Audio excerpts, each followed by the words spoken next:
नमस्कार। उत्तराखंड की तमाम बड़ी खबरों में आपका स्वागत है।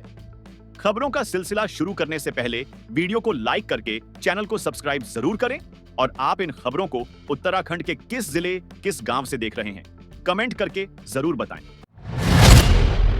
अपात्रों को सरकारी सुविधा देने पर सख्ती, आधार मतदाता आईडी और कनेक्शन देने पर होगी बर्खास्तगी।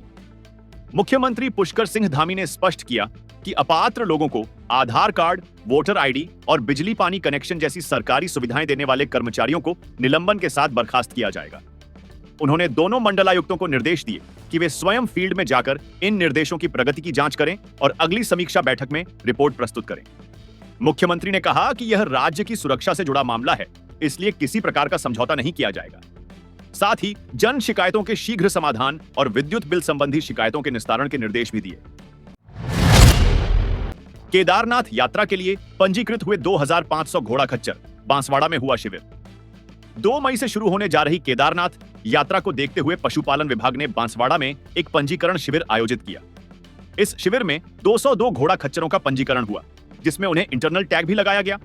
अब तक कुल 2500 से अधिक घोड़ा खच्चरों का पंजीकरण हो चुका है। शिविर में जानवरों की उम्र, वजन, स्वास्थ्य परीक्षण के साथ हॉर्स फ्लू और ग्लैंडर्स की जांच भी की गई। यात्रा संचालन कंपनी जी मैक्स के अनुसार पहले चरण में कुल 5000 घोड़ा खच्चरों का पंजीकरण किया जाना है। यात्रा के दौरान सहायता के लिए कंट्रोल रूम भी बनाया जा रहा है। फेल छात्रों के लिए बड़ी राहत, 10वीं 12वीं में अब मिलेंगे पास होने के 3 मौके। उत्तराखंड बोर्ड की परीक्षाओं में इस बार 28,000 छात्र फेल हो गए हैं। उत्तराखंड विद्यालय शिक्षा परिषद ने इनमें से हजारों छात्रों को 3 मौके देने का निर्णय लिया है। हाई स्कूल में 2 और इंटर में 1 विषय में फेल छात्रों को यह अवसर मिलेगा। पहली परीक्षा जुलाई में कराई जाएगी, दूसरा मौका 2026 की मुख्य परीक्षा में और तीसरा मौका उसके बाद दिया जाएगा। छात्र चाहें तो अंक सुधार की परीक्षा भी दे सकते हैं। इस योजना से हजारों छात्रों को शिक्षा जारी रखने का एक और अवसर मिलेगा, जो एक सकारात्मक पहल है। देहरादून में नकल गिरोह का खुलासा, बिहार झारखंड से जुड़े तार, 2 गिरफ्तार। देहरादून की कैंट थाना पुलिस ने अंतरराज्यीय नकल गिरोह का भंडाफोड़ करते हुए 2 आरोपियों को गिरफ्तार किया है। गिरोह प्रतियोगी परीक्षाओं में सॉल्वर बैठाकर अभ्यर्थियों को पास कराता था। मुख्य आरोपी प्रणव कुमार और सॉल्वर आयुष पाठक को गिरफ्तार किया गया है। दोनों बिहार और झारखंड के अभ्यर्थियों से 10 लाख तक की रकम लेकर परीक्षा दिलवाते थे। आरोपी फोटोमॉर्फिंग तकनीक का इस्तेमाल कर फर्जी आईडी बनाते थे। सीबीएसई की बायोमेट्रिक जांच से मामले का खुलासा हुआ। पुलिस ने 1 लाख नकद, 3 मोबाइल बरामद किए हैं और एक अन्य आरोपी की तलाश जारी है।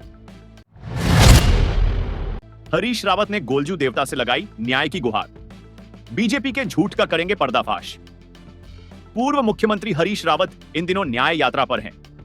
गढ़वाल में गंगा सम्मान यात्रा के बाद अब कुमाऊं में चंपावत स्थित गोलजू देवता के दरबार में पहुंचे हैं। उन्होंने कहा कि कांग्रेस अन्याय की शिकार हुई है और अब वो बीजेपी के झूठ का खुलासा करेंगे। रावत ने 2017 और 2022 के चुनावों में बीजेपी पर झूठ फैलाकर सत्ता हासिल करने का आरोप लगाया। उन्होंने मुस्लिम यूनिवर्सिटी और जुमे की छुट्टी जैसे मुद्दों को भ्रम का हिस्सा बताया। इसके अलावा हल्द्वानी के गौलापुल क्षेत्र में सड़क निर्माण की धीमी गति पर भी चिंता जताई और मुख्यमंत्री से दखल देने की मांग की।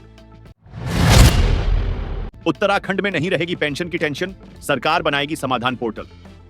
सेवानिवृत्त कर्मियों के लिए उत्तराखंड सरकार एक ऑनलाइन पोर्टल शुरू करने जा रही है। इस पोर्टल से पेंशन संबंधी समस्याओं का त्वरित निस्तारण संभव होगा। आईटीडीए और वित्त विभाग मिलकर इस पोर्टल पर कार्य करेंगे। राज्य में लगभग 1.5 लाख पेंशन भोगी हैं, जिनकी समस्याएं विभागों में अलग अलग प्रकार की हैं। अब पेंशन धारकों को शिकायत दर्ज करने और उसकी स्थिति जानने की सुविधा ऑनलाइन मिलेगी। मुख्यमंत्री धामी ने निर्देश दिए हैं कि इस पोर्टल को जल्द तैयार किया जाए। खासकर शिक्षा विभाग में लंबित पेंशन मामलों को प्राथमिकता दी जाएगी। इससे रिटायर कर्मियों को राहत मिलेगी। चारधाम यात्रा में निजी वाहनों के लिए सख्ती, कमर्शियल इस्तेमाल पर सीजिंग और भारी जुर्माना। उत्तराखंड में चारधाम यात्रा के दौरान प्राइवेट गाड़ियों के कॉमर्शियल उपयोग पर सख्ती की जा रही है। बद्रीनाथ और केदारनाथ रूट पर ऐसे वाहन सीज किए जाएंगे। परिवहन विभाग ने नियमों का उल्लंघन करने पर गाड़ी जब्त करने और भारी जुर्माना लगाने का निर्णय लिया है। यात्रा से पहले ऋषिकेश और हरिद्वार में विशेष चेकिंग अभियान चलाया जाएगा। बिना परमिट, टैक्स और फिटनेस प्रमाण पत्र के वाहनों को नहीं छोड़ा जाएगा। पिछले वर्षों में स्थानीय परिवहन व्यवसायियों ने बार बार इस मुद्दे पर आपत्ति जताई है। नियमों के उल्लंघन पर कड़ी कानूनी कार्रवाई सुनिश्चित की जाएगी। लक्सर में बुजुर्ग की दर्दनाक हत्या, फावड़े से दौड़ा दौड़ाकर किया हमला। हरिद्वार के लक्सर में 65 वर्षीय सुखबीर नामक बुजुर्ग की हत्या से सनसनी फैल गई। साइकिल से गांव लौटते समय एक संदिग्ध युवक ने उन पर फावड़े से जानलेवा हमला कर दिया। बुजुर्ग जान बचाने को दौड़े, लेकिन हमलावर ने पीछा कर बुरी तरह घायल कर दिया। गांव वालों के पहुंचने पर आरोपी भागा, लेकिन ग्रामीणों ने उसे पकड़कर पुलिस को सौंप दिया। घायल सुखबीर को अस्पताल ले जाया गया, जहां इलाज के दौरान उन्होंने दम तोड़ दिया।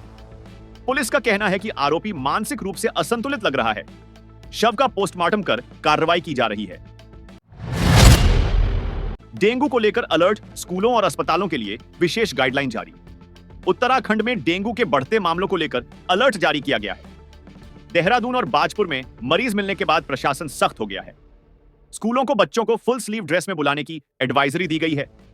देहरादून डीएम 7 बंसल ने स्वास्थ्य विभाग, नगर निगम और शिक्षा अधिकारियों को निर्देश जारी किए हैं। लार्वा स्रोत खत्म करने, फॉगिंग बढ़ाने और सफाई पर जोर दिया गया है। डेंगू रोकथाम के लिए अस्पतालों में बेड रिजर्व और विशेष टीम गठित की गई है। दून अस्पताल में डेंगू के इलाज को लेकर मेडिकल टीम सक्रिय है। प्रवेश उत्सव में 80,000 से अधिक बच्चों का दाखिला, फूल मालाओं से किया स्वागत। उत्तराखंड के सरकारी स्कूलों में आयोजित प्रवेश उत्सव में 80,771 बच्चों ने नया दाखिला लिया। शिक्षा मंत्री और शिक्षा महानिदेशक झरना कमठान ने कई स्कूलों में भाग लिया। बच्चों का तिलक लगाकर और फूल मालाओं से स्वागत हुआ। उन्हें नई पाठ्य पुस्तकें भी वितरित की गईं। यह नामांकन प्राथमिक से माध्यमिक स्तर तक हुआ। प्रवेश उत्सव में सेवानिवृत्त शिक्षकों को भी सम्मानित किया गया। चारधाम यात्रा 2025 होगी और अधिक सुविधाजनक, खुली नई सुरंगें और वैकल्पिक मार्ग। चारधाम यात्रा 2025 को सुगम बनाने के लिए ऑल वेदर रोड परियोजना के तहत नई सुरंगों और वैकल्पिक मार्गों का निर्माण किया गया है। हर साल लाखों यात्री उत्तराखंड आते हैं, जिससे जाम की समस्या होती है।